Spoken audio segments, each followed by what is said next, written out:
خب پرهام جون یه دونه از اینا انتخاب کن.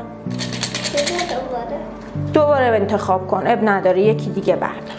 خب بیا جلو پسرم، دهن آ کن، آ بزرگ. ممنونم ممنونم. خوب خوب خوب، خیلی خوب. مامان یه دقیقه بیاین، سر رو به اون ور، مامان ببینه، مامان ببینه. ببینین این سفیدیایی که میبینین روی این روکشا، این یعنی تو این نواحی دندوناش خوب مسواک نخورده. احتمالاً الان که اومدین خودش مسواک زده.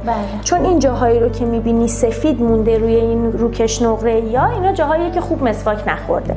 هر موقع دیدی سفید مونده روی اونا باید مسواک زدنش رو دقیق تر بکنی. خب به خاطر اینکه روکشای ما پیش ساخته هستن و مخصوص دندونای هیچ بچه‌ای ساخته نشدن، احتیاج به مراقبت دارن.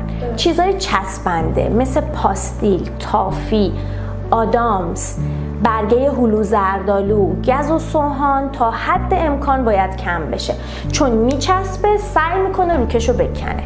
حالا روکش به این راحتی ها کنده نمیشه، اما خب هرچی بیشتر چسبنده بخوره عمر روکشمون کم میشه.